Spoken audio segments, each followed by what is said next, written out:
প্রশংসা, তিনারে হামদ সানা, তিনারে তারিফ করে যিনি আমাদিগকে সমস্ত কাজ কর্ম ছেড়ে ফেলে দিয়ে আমরা ইবাদতের উদ্দেশ্যে মসজিদের মধ্যে উপস্থিত করেছি। তাই সকলে মিলে একবার বলে আলহামদুলিল্লাহ। তারপরে পরে আমাদের ধর্মের গুরু, ধর্মের নেতা, সর্বকালের সর্বযুগের সর্বশ্রেষ্ঠ মহামানব জনাবে মুহাম্মদুর রাসূলুল্লাহ, সকলে বলি সাল্লাল্লাহু আলাইহি ওয়াসাল্লাম। তেনার প্রতি সহস্র শান্তির ধারা বর্ষিত হোক।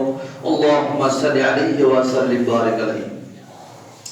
আমি আপনাদের সম্মুখে পবিত্র কালামুল্লাহ থেকে 114টি সূরার মধ্য থেকে নিয়ে একটি সূরা সূরাতুল মাউন থেকে 2টি আয়াত তেলাওয়াত করেছি। সেই আয়াতকে সামনে রেখে আমি আবার সংক্ষিপ্ত তথ্যবহুল বিবরণ তুলে দেওয়ার চেষ্টা করিব ইনশাআল্লাহ আজিজ। ওয়া মা তৌফিক ইল্লা বিল্লাহ, আলাইহি তাওয়াক্কালতু ওয়া ইলাইহি উনীব। আমরা জানি যে আল্লাহ পাক রব্বুল আলামিন আমাদের প্রতি, যারা আমরা ইসলাম ধর্মাবলম্বী লোক, যারা আমরা এই দ্বীনকে, এই শরিয়াকে মেনে নিয়েছি, তাদের উপরে আল্লাহ পাক রব্বুল আলামিন যে সালাত নামাজটাকে ফরজ করেছেন, আমাদের সেটা বাধ্যতামূলক।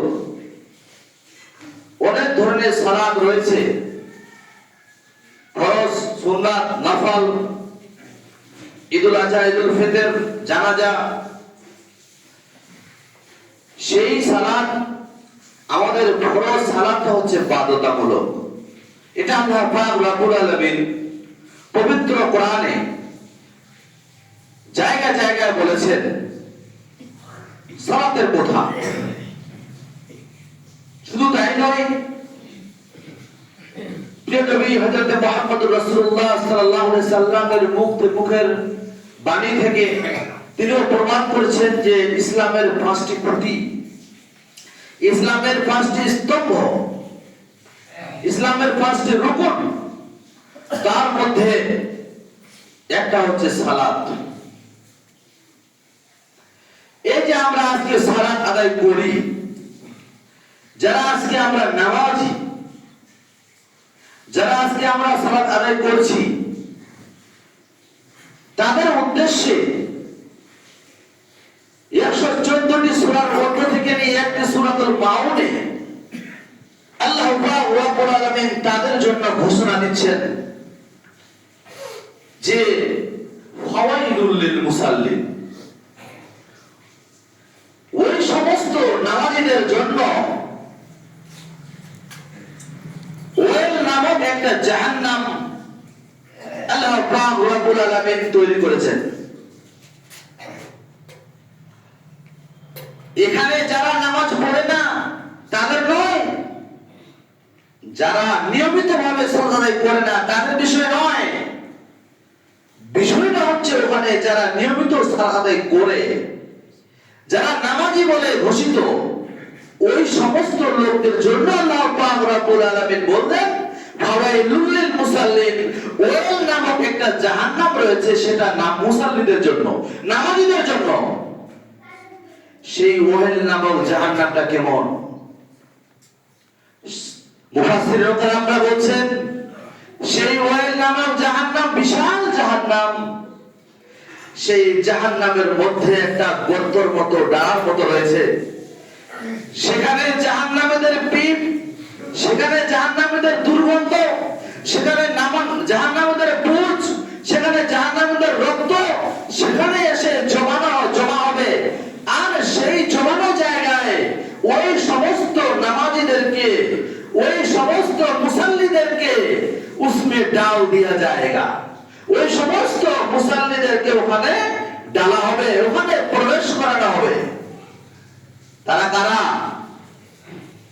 আল্লাহ পাক রব্বুল আলামিন বলছেন ওয়াইল নামক জাহান্নামটা আমি ওই সমস্ত মুসাল্লিদের জন্য রেখেছি আল্লাযীনা হুম আন সালাতিহিম সাউম, আল্লাযীনা হুম আন সালাতিহিম সাউম, ওই সমস্ত নামাজি যারা তাদের নামাজে বেখবর, ওই সমস্ত নামাজি যারা তাদের নামাজে বেখবর, তারা জানে না কি হচ্ছে।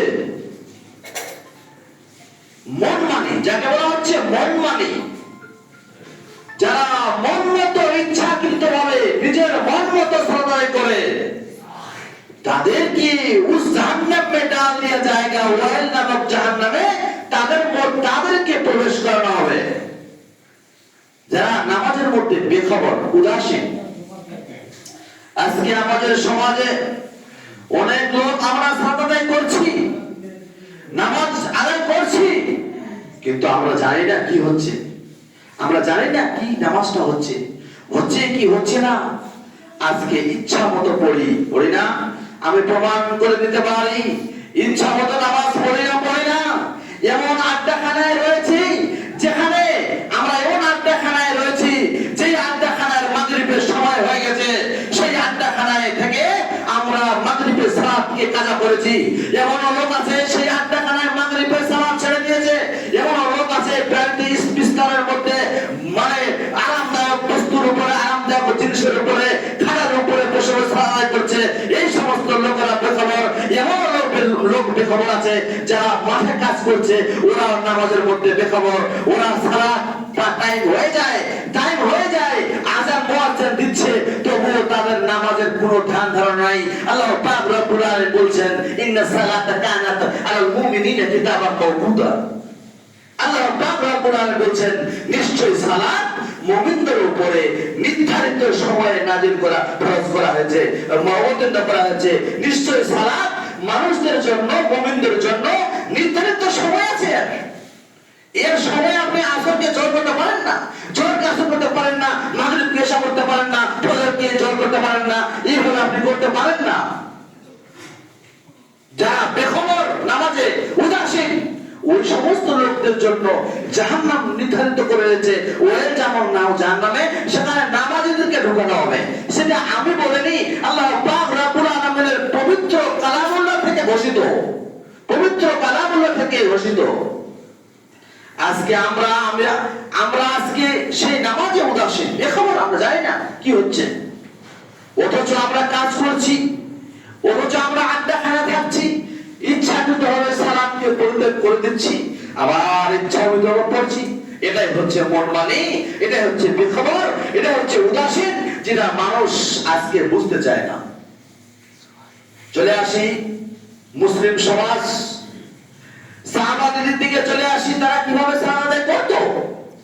সাহাবাদের দিকে চলে আসি, তারা কিভাবে সালাত আদায় করত। আপনারা জেনেছেন বা জেনেছেন, অনেকে জানেন, আল্লাহ নবী সাল্লাল্লাহু আলাইহি সাল্লামের একজন নিকটতম সাহাবী, তার নাম হচ্ছে হযরতে আব্দুল্লাহ বিন উম্মে মাকতুম রাদিয়াল্লাহু তাআলা আনহু।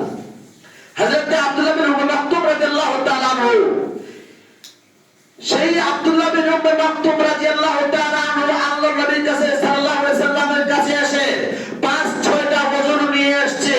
ওযর মানে ওযুহাত নিয়ে আসছে। বলছে, ইয়া রাসূলুল্লাহ, আমি আপনার কাছে 5-6টা ওযর নিয়ে আসছি নামাজের ব্যাপারে।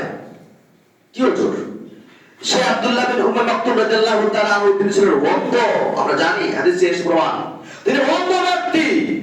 সেই আব্দুল্লাহ বিন উম্মে মাকতুম রাদিয়াল্লাহু তাআলা আনহু রাসূলুল্লাহ সাল্লাল্লাহু আলাইহি ওয়াসাল্লামের কাছে এসে বলছে, 5-6টা ওযর হচ্ছে। ইয়া রাসূলুল্লাহ, হে আল্লাহর নবী, मैं क्या हूं, मैं अंधे हूं, আমি দুচোখ দিয়ে অন্ধ, আমি সালাত আদায় করতে পারি না, আমি আসতে পারি না। আমি যখন মসজিদে আসছি, তখন লুঙ্গিতে ঘেঁষাট মেরে মেরে আমি পড়ে যাচ্ছি। আমি गिर पड़ते हैं हम लोग, मैं गिर पड़ता हूं, আমি गिर যাচ্ছি, আমি পড়ে যাচ্ছি, আমার লুঙ্গি লেগে লেগে পড়ে যাচ্ছি।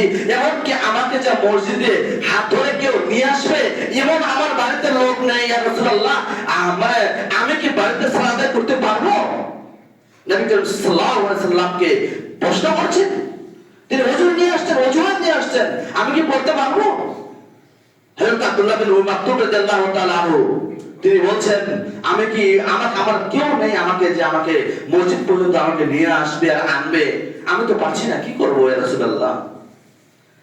আল্লাহর নবী সাল্লাল্লাহু আলাইহি ওয়াসাল্লাম, হযরত মুহাম্মদ রাসূলুল্লাহ সাল্লাল্লাহু আলাইহি ওয়াসাল্লাম, তিনি বলছেন, হে আব্দুল্লাহ বিন উম্মে মাকতুম, तुमको कोई रुखसत नहीं दिया जाएगा। क्यों रुखसत नहीं दिया जाएगा? कि तुम मस्जिद की अजान, तुम मुअज्जिन की अजान सुनते हो। हजरत আব্দুল্লাহ বিন উম্মে মাকতুম কে আল্লাহ রাসূল সাল্লাল্লাহু আলাইহি ওয়াসাল্লাম, তুমি কি মসজিদের আজান শুনতে পাও? তুমি কি আজান শুনতে পাও? আব্দুল্লাহ বিন উমর মাকতুম বলছে, ইয়া রাসূলুল্লাহ, হ্যাঁ আমি শুনতে পাই। বলছেন না, তোমাকে ছুটি দেওয়া হবে না, কোনো রুখসাত নাই, কোনো ছুটি নাই, তোমাকে মসজিদ যাওয়াই লাগবে, কথাই সত্য। আপনি আজকে চার আটটা দেখায় যেতে পারেন, সেখানে ইচ্ছা মতো কোরবানি নামাজ পড়বেন, ইচ্ছা মতো বাড়িতে আরামদায়ক বিস্তারের উপরে নামাজ পড়বেন। ওই সমস্ত লোকদের জন্য আল্লাহ পাক রব্বুল আলামিন বলছেন, ফাওয়াইলুল লিল মুসাল্লিন। ওই সমস্ত লোকদের জন্য ওয়াইল জাহান্নাম, ওই সমস্ত লোকদের জন্য, ওই সমস্ত নামাজীদের জন্য ওয়াইল জাহান্নাম মানে নির্ধারিত করে রেখেছেন। আব্দুল্লাহ বিন উমর মাকতুম অন্ধ হওয়ার সত্ত্বেও যদি রুখসাত না পায়, আব্দুল্লাহ বিন উমর মাকতুম যদি অন্ধ হওয়ার সত্ত্বেও যদি ছুটি না পায়, তা আপনি দুচোখে দেখা মানুষ, আপনি দৃষ্টিযোগ, আপনি মানে দেখা মানুষ হওয়া সত্ত্বেও আপনি কি করে সালাতটাকে ইচ্ছা মতো কাজা করেন, ইচ্ছা মতো ছাড়েন, আপনি ইচ্ছা মতো করেন? আমাদের উদ্দেশ্যে, আমাদের এই যে সাহাবীরা, তাদের সালাত কিভাবে ছিল আমরা একাধিক হাদিস দিয়ে প্রমাণ, বহু সাহাবা দলিল, হাজার হাজার দলিল, যে আপনাদের সালাত দ্বারা মসজিদে এসে পড়তে হবে, আপনি বাড়িতে সালাত করতে পারেন না, আপনি ইচ্ছা মতো কাজা করতে পারেন না। এই যে দলিল আমরা পাচ্ছি আল্লাহ রাসূল সাল্লাল্লাহু আলাইহি সাল্লাম থেকে, একাধিক হাদিস থেকে প্রমাণ। শুধু তাই নয়, যদি আরো বলি, যদি আরো সাহাবা, হযরতে ওমর বিন খাত্তাব রাদিয়াল্লাহু তাআলা আনহু, সেই ওমর বিন খাত্তাব রাদিয়াল্লাহু তাআলা আনহু তিনি কিভাবে সালাত করছেন? সালাত আদায় করছেন তিনি এমন জায়গায় পৌঁছেছেন যেখানে তার পেটে, তার বুকে তীর লেগেছে, তীর লেগে আছে। সাহাবাদেরকে, তার সঙ্গী সাথীদেরকে বলছে, ও আমার সাহাবারা, নামাজের কি সময় হয়েছে? সালাতের আমার কি নামাজ বাকি আছে? হযরত ওমর বিন খাত্তাব রাদিয়াল্লাহু তাআলা আনহু তিনি বলছেন, আমার তীর লেগে আছে, তিনি বলছেন আমার কি নামাজ বাকি আছে? বলছে হ্যাঁ বাকি আছে। বলছে 5 জল নিয়ে আসো, ওযু করার জন্য পানি নিয়ে আসা হলো। সে ওযু করছে, ওযু করে সে আবার সালাত করছে। এদিক থেকে গোলগোল রক্ত চলে যাচ্ছে, এই থেকে তাকে দুধ খাওয়া হচ্ছে, এই থেকে বের হয়ে যাচ্ছে। হযরত ওমর বিন খাত্তাব রাদিয়াল্লাহু তাআলা আনহু তিনি আবার কিছু 3 রেকাত 2 রেকাত সালাত আদায় করতে করতে তিনি বেহুশ হয়ে যাচ্ছেন। আবার তিনি বলছেন, আমার কি নামাজ বাকি আছে? বলছে আর 1 রেকাত বাকি আছে। হযরত ওমর রাদিয়াল্লাহু তাআলা আনহু, হযরত ওমর বিন খাত্তাব বলছেন যে বলছে আর 1 রেকাত বাকি আছে, তার জন্য বলছে আবার 1 গ্লাস পানি নিয়ে এসে ফের আবার ওযু করে ফের আবার মানে সময় বেহুশ হচ্ছেন, সময় সালাত আদায় করছেন। এইভাবে করেও হযরত ওমর বিন খাত্তাব রাদিয়াল্লাহু তাআলা আনহু তিনি সালাত আদায় করেছেন, সালাত করেছেন, নামাজ আদায় করেছেন। আজকে আমাদের সমাজ, আমাদের এই সমাজ আজকে আমাদের নামাজ থেকে দূরে সরে রয়েছে। আজকে আমরা ইচ্ছা মতো করছি, ইচ্ছা মতো পড়া যাবে না, ইচ্ছা মতো সালাত নয়, ইচ্ছা মতো সালাত নয়।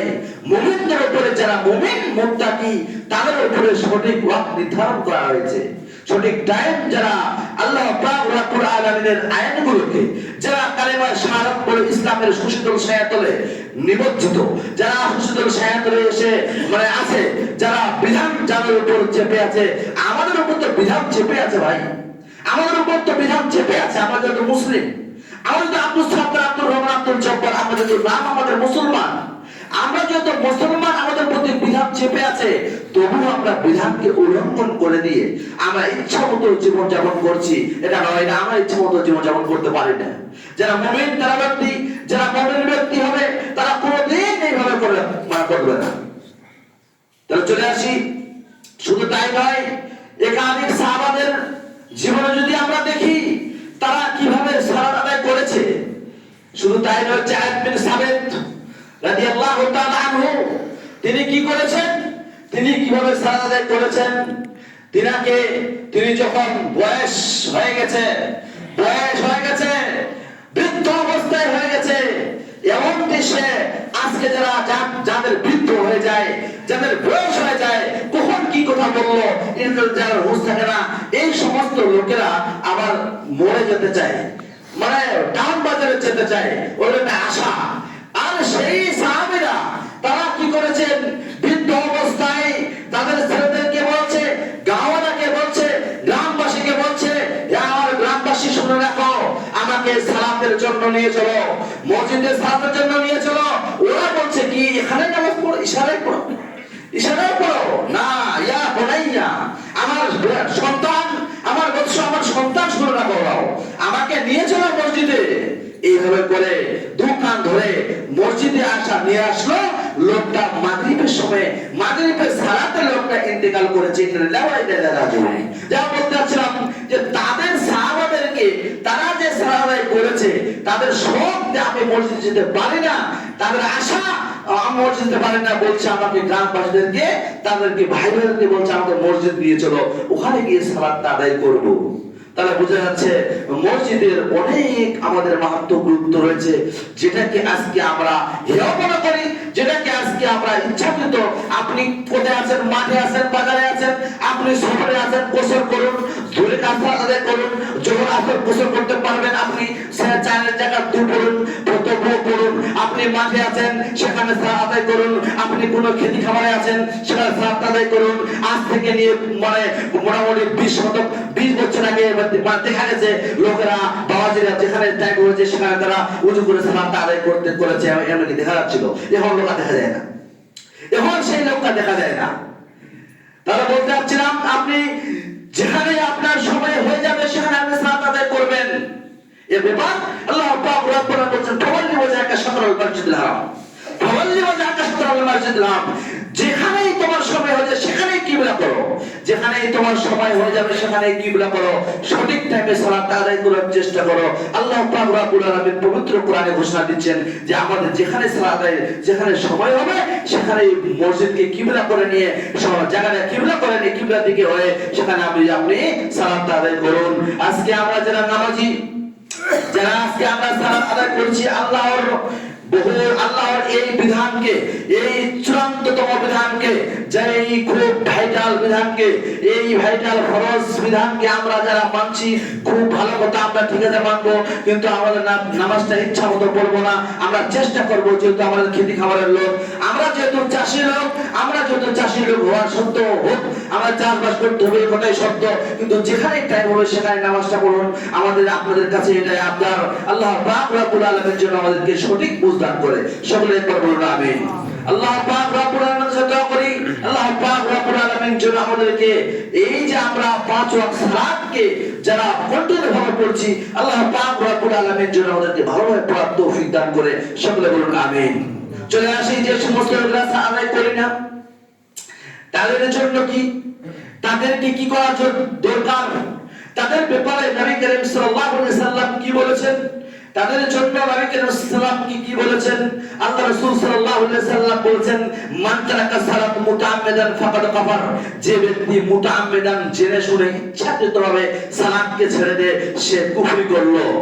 তাহলে বোঝা যাচ্ছে ইচ্ছাকৃতভাবে যারা আমরা আপনার সালাত ডিফারেন্স করে, পার্থক্য করে, যে মুসলিম এবং কাফেরদের মধ্যে, মুসলিম এবং কুফরিকারদের মধ্যে পার্থক্য করে দেয়, ডিফারেন্স করে দেয়, যে এই লোকটা মুসলিম সালাতটাই করে, নামাজটাই করে, সালাতটাই করে। তারা বোঝা যাচ্ছে যারা আমরা এখনো সালাত থেকে মুখ ফিরিয়ে নিয়েছি, সালাত থেকে দূরে সরে রয়েছি, তাদের কাছে আমার আকুল আবেদন, তাদের কাছে অন্তরস্থল থেকে আবেদন যে আপনারা আসুন, আপনারা সালাতের দিকে আগান।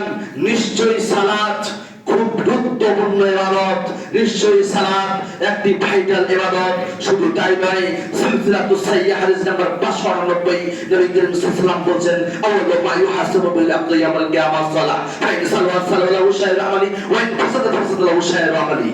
রাসূলুল্লাহ সাল্লাল্লাহু আলাইহি ওয়াসাল্লাম হাদিসের মধ্যে বলেন, সিলসিলাতুস সাহিহ হাদিস নাম্বার 599, সেখানে বলছে আউয়ালু মা ইউহাসাবু বিল আবদি ইয়াউমাল কিয়ামাহ, কিয়ামতের দিন আল্লাহ পাক রব্বুল আলামিন যেই কাজটা, যে আমলটা আপনাকে, যেটাকে খতিয়ে দেখা হবে, আগে দেখা হবে সর্বপ্রথম, সেটা হচ্ছে সালাত, সেটাই আছে।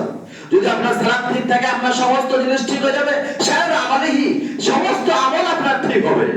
যাই হোক, এই যে ওয়াইন ফাসাদাত শায়ের আমালি, আর যদি আপনার ফাসাদ থাকে, নামাজ যদি আপনার ঠিক না থাকে, সালাত যদি আপনি ঠিক না করেন, তাহলে আপনার সমস্ত আমল বরবাদ হয়ে যাবে। যারা আমরা এখনো সালাত থেকে মুখ ফিরিয়ে নিয়েছি, যারা আজকে আমরা সালাত থেকে মুখ ফিরিয়ে নিয়েছি, যারা সালাত থেকে আজকে আমরা মুখ দূরে সরে রয়েছি, তাদের অন্তরের আপনাদের কাছে আকুল আবেদন, আপনারা আসুন আমরা এই মসজিদ তৈরি করছি কিসের জন্য? যদি আলাদাই না করবো তাহলে কিসের জন্য? আল্লাহকে ভয় রাখুন। যদি আল্লাহকে ভয় করে আজকে সালাত আদায় করতে আসছেন, আমার মনে হচ্ছে নয়, আপনি আল্লাহকে ভয় করে আসেন। আপনি যে সালাত আদায় করতে আসছেন বারে শুক্রবার, আমার মনে হচ্ছে এটা আপনি এসেছেন বটে, কিন্তু এটা সমাজকে ভয় করে। আমার মনে হচ্ছে সমাজকে ভয় করে। কারণ এখন যদি আপনি ওখানে মাঠে কাজ কাম করেন, আপনি ওরা বলবে সবাই, কি ব্যাপার, লোকটা কি জানে না শুক্রবার আজকে জানে না শুক্রবার? এই ভয় কি বাপমার ভয়, কি বাড়ির স্ত্রীর ভয়, কি আর কিছুর ভয়? যদি আপনার আল্লাহর ভয় থাকতো, যদি আপনার মহান করুণাময় রব্বুল আলামিনের প্রতি ভয় থাকতো, তাহলে আপনি এক ওয়াক্ত সালাত আদায় করে বাকি সালাত আদায় আপনি পড়বেন না। আপনাকে রুখসাত দিল কে? 7 দিনের ছুটি আপনাকে কে দিল? আপনাকে 1 সপ্তাহের ছুটি কে দিয়েছে? আল্লাহ রাসূল সাল্লাল্লাহু আলাইহি ওয়াসাল্লাম থেকে প্রমাণিত নয়, এবং মহান করুণাময় রব্বুল আলামিনের ধর্মগ্রন্থ থেকেও প্রমাণিত নয়। তাহলে বোঝা যাচ্ছে, আমার মনে হচ্ছে আপনি সমাজকে দেখে আসছেন যে ওরা আমি না গেলে ওরা সবাই গেছে, কি হবে? এই সমস্ত মন মানসিকতা যদি থেকে আপনি সালাত করতে আসেন, তাহলে আপনি সেটা কি করেছেন? বড় মহাপাপ করেছেন। অতএব আপনার সেটা শিরকের সঙ্গে যুক্ত হয়ে যাবে, রিয়া মানে লোক দেখানো। কেউ যদি লোক দেখানো ইবাদত করতে আসে, তাহলে লোক দেখানো ইবাদত আল্লাহর কাছে কবুল হবে না। বলতে যাচ্ছিলাম, আল্লাহ পাক রব্বুল আলামিন যেন আমাদেরকে সঠিক বুঝদান করে। সময় খুব সংক্ষিপ্ত। যে সমস্ত লোকেরা আছে আমরা সালাত এখনো আদায় করি না, আপনার কাছে আকুল আবেদন, আপনারা আসুন, আপনার সালাতটা আদায় করুন। এই নামাজ ছাড়া আপনার কোনো গতি নেই। নামাজ যদি ঠিক থাকে, দুনিয়াদারি সব ঠিক থাকবে। নামাজ যদি ঠিক থাকে, আপনার সবই ঠিক থাকবে ইনশাআল্লাহ। এই কথাই সত্য। আল্লাহ পাক রব্বুল আলামিনের কাছে দোয়া করি, হে মহান মালিক, হে মহান রব্বুল আলামিন, আমরা আজকে যে সমস্ত লোকেরা সালাত থেকে বিমুখ, যে সমস্ত লোকেরা মসজিদ থেকে দূরে রয়েছে, সে সমস্ত লোকদের হেফাজত করুন, সে সমস্ত লোকদের সালাত আদায় করার তৌফিক দান করো। সকলে বলুন আমিন। আল্লাহুম্মা আনসুর মান নাসারা দীনান মুহাম্মাদিন।